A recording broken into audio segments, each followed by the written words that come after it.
What's an industry secret in the field you work in? I worked for the biggest Mast, the company that owns Bath and Body Works and is a division of L Brand, contractor in Virginia for 8 years. There are so many fragrances that are rebranded and recolored to a different flavor. Fragrance oil is absolutely 100% the most expensive part of any shower gel or foaming soaps we made. Odds are they have hundreds of thousands of pounds of these oils in warehouses all over the US, so they just rebrand it as something else. It's not like they are going to scrap it. Also, all this shit you see on the labels of shower gels and foaming soaps that say enriched with vitamin E or contains aloe vera extract is complete absolute fucking bullshit. We made our batches in sizes of 40,000 pounds.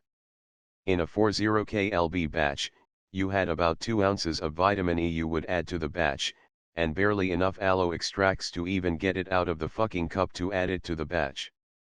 They add the absolute bare minimum to have it on the label, as required by FDA. Foaming soaps are also about 65% water, so they make an absolute killing selling them. Former aircraft fueler. Don't check your pets in kennels. Especially in summer or winter. They are submitted to some very harsh environments, left on belt loaders in the sweltering heat right next to a running APU that's loud enough to deafen human ears, let alone a dog's. It's terrible. I always feel so sorry for them. American Airlines will destroy your luggage. They get overloaded on carts, fall off on the way to the plane, and are left there to get run over by tankers and yes, fuelers, and rained on, then dragged to the edge of the ramp to sit all night while you arrive at your destination and wonder where the hell your bags are. If your departure is delayed, 90% of the time it's us, the fueler.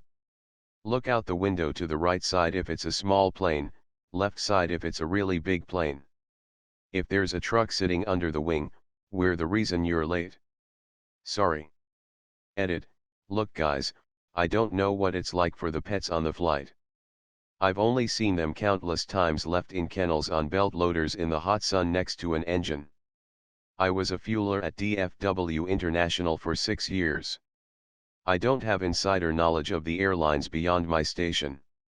I would advise against checking pets if you can help it, but I don't have any advice beyond that. There are some people in these comments that worked for the airlines and have better knowledge.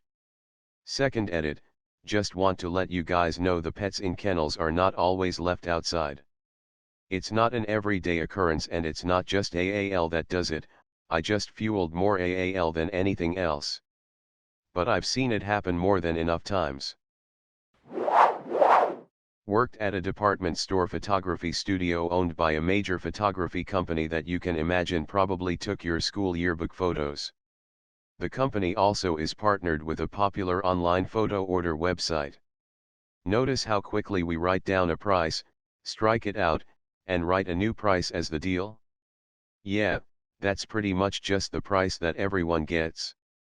We aren't doing the math that fast, we have it memorized because almost everyone that comes in has that 40% off coupon. Don't come in without a coupon, there is always a coupon on the website. If you end up paying for sitting fees, it's because you just didn't go on our website. Honestly, don't buy our photos.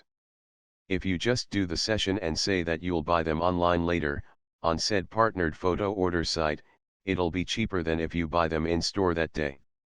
Yes, even when we say oh but you won't get this deal online.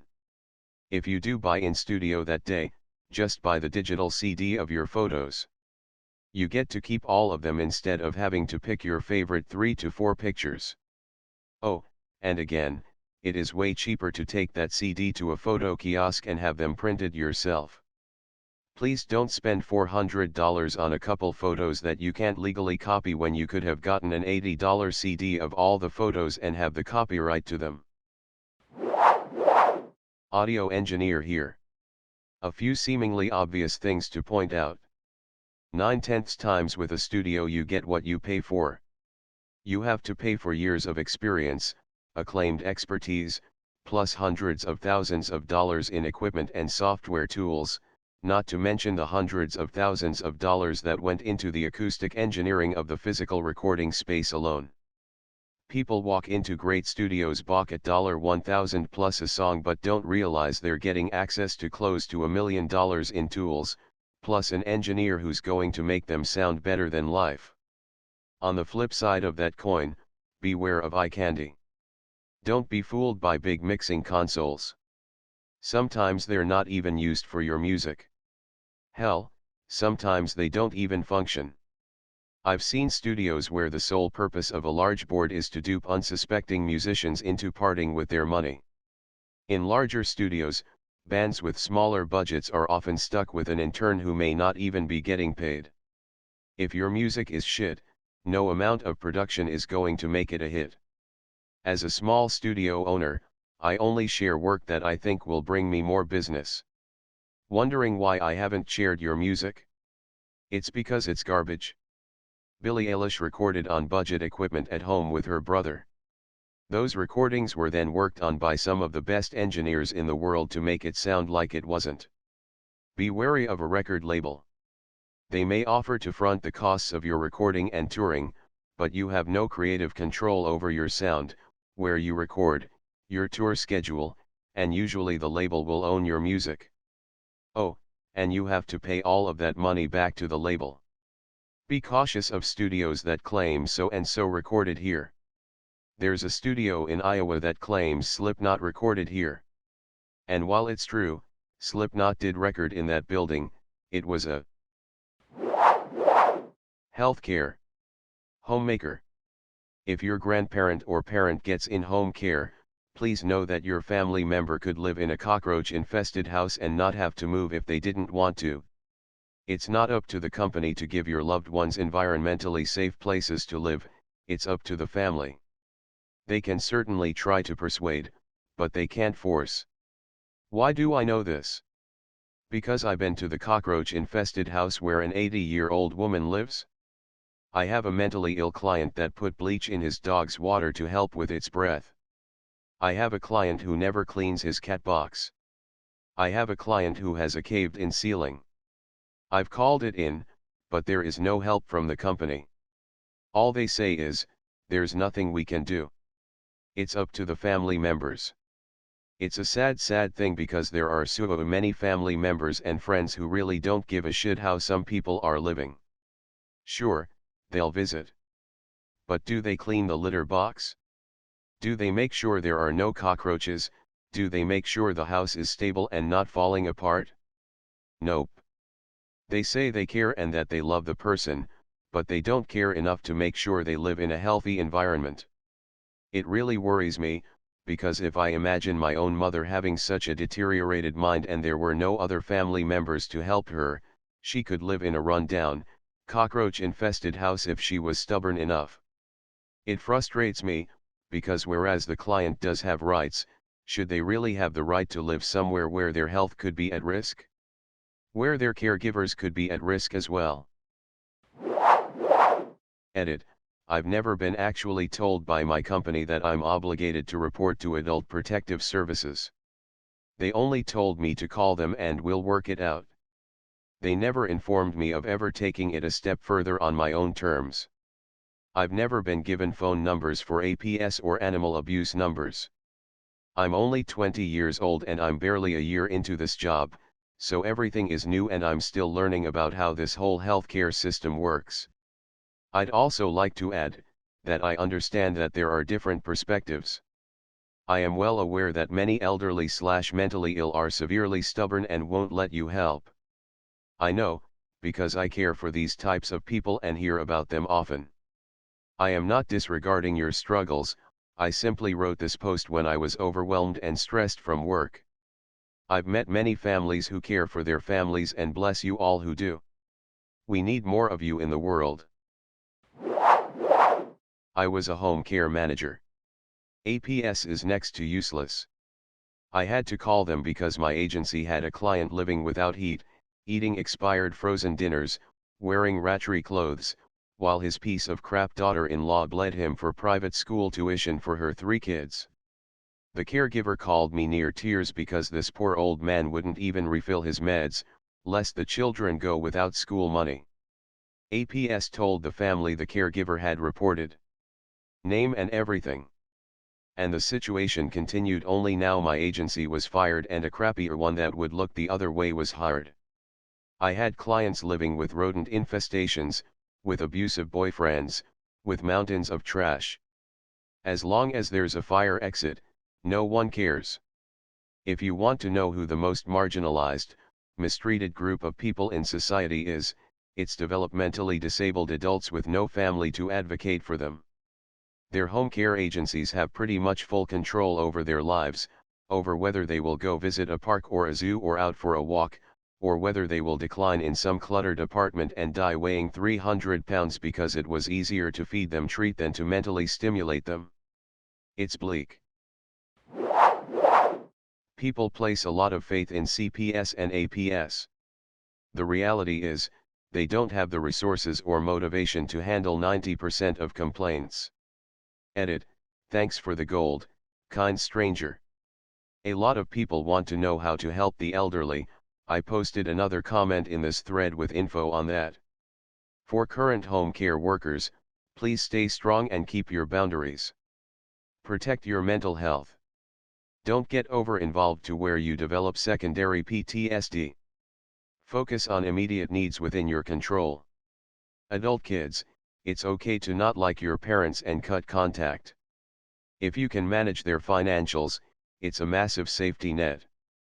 People do prey on the elderly, including home care agencies. Be ready to ask a lot of questions to protect your parents' money. Young people, save for retirement now. Make lifelong friends now. Build a support system for yourself. Don't burn bridges. Ending up vulnerable and alone with half your marbles rolling around in your head is a real thing. Exercise and eat right. Do your Duolingo to preserve brain plasticity. Get your will written out and notarized and update it regularly.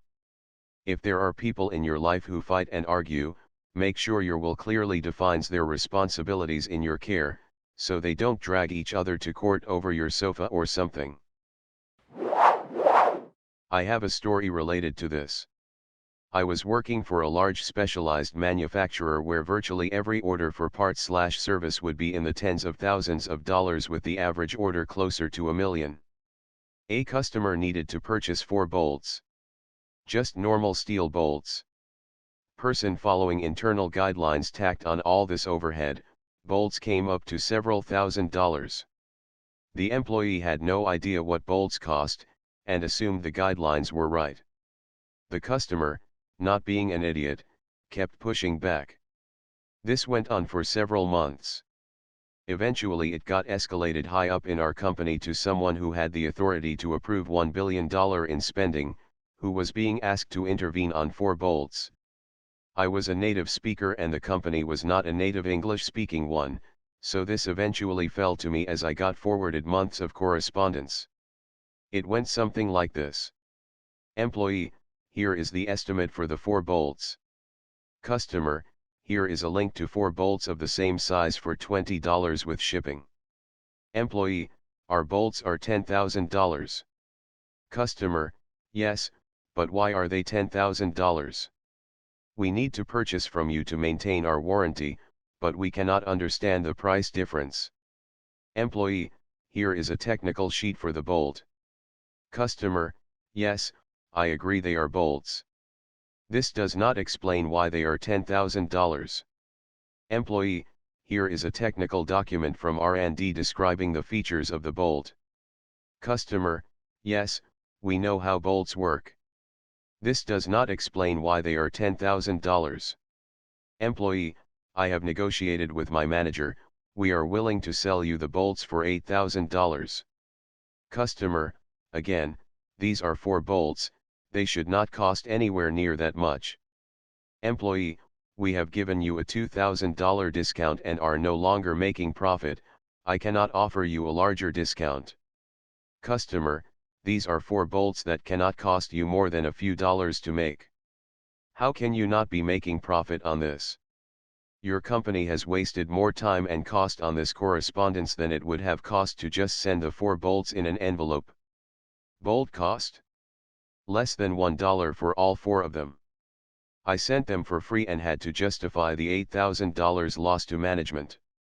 Thankfully the management was not quite as dumb as the employee wasting 3 months of their time on back and forth about a bolt. I seriously wonder how much time was wasted creating documentation to justify the price of this bolt. There was a department-wide email afterwards explaining how bolts work and that they should not cost as much. No change to the overhead policy for small orders though. Edited to add, just to clarify, this was not the company's intention. They were making deals worth tens or hundreds of millions, so burning bridges for essentially pocket change would be stupid. This was the consequence of one employee not engaging their common sense and nobody realizing the mistake until it had gone too far. Starbucks/Subway/Chipotle/Taco Bell/probably other fast/casual food services all have very high standards of uniformity. Every drink/food should always look and taste exactly the same anywhere the customer goes, or else. That's the bad news.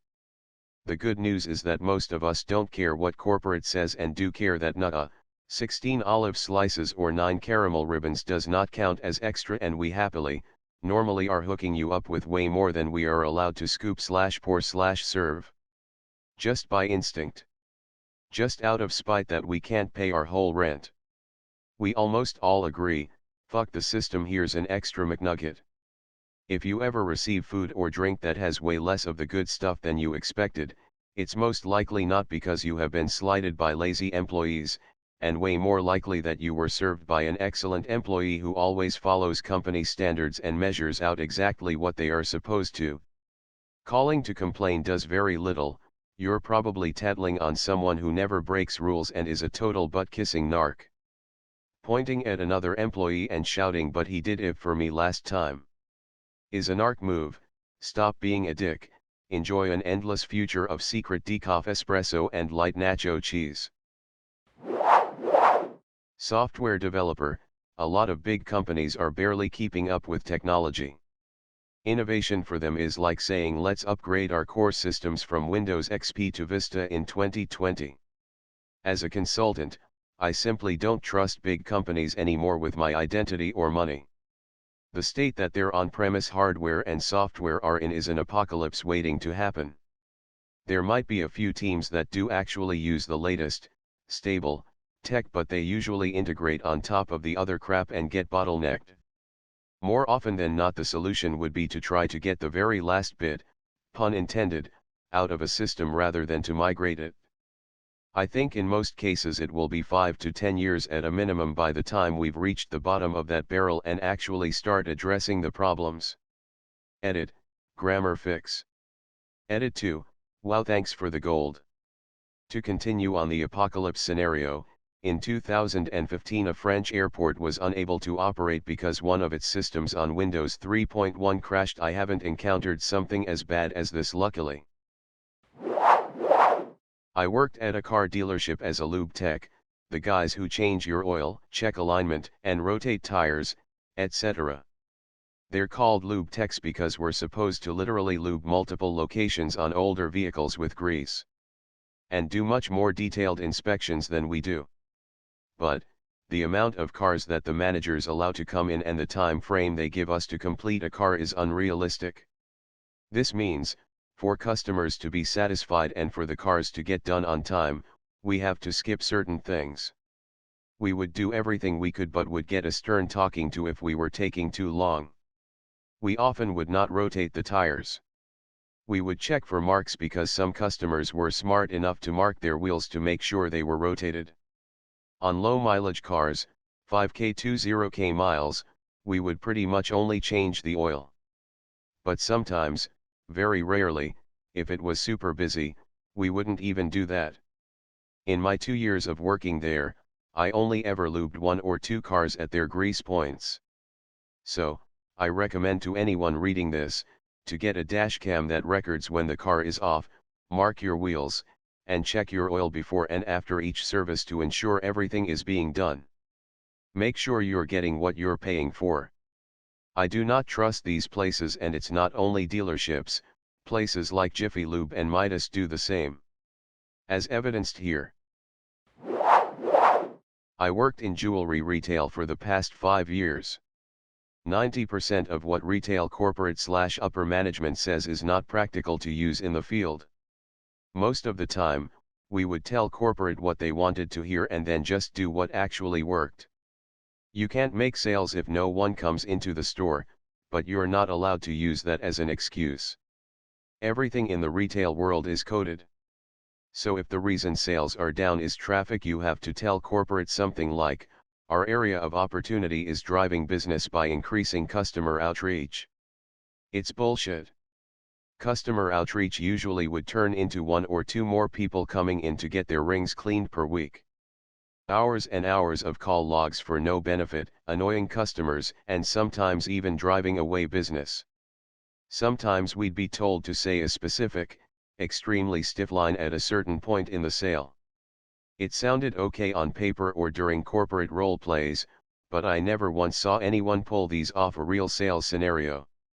Sales are all about tailoring the experience to the customer in front of you. Using scripts will only get you so far. Also, corporate would go through phases with the credit cards where they'd threaten our jobs if we didn't hit the quota, then they'd get sued due to overpressured employees breaking regulations, so they'd back off credit until the next year. It was an endless cycle, and honestly, the credit pitch in the field was the same the whole time. I guess the retail industry secret is that the field employees usually have deep disdain for corporate.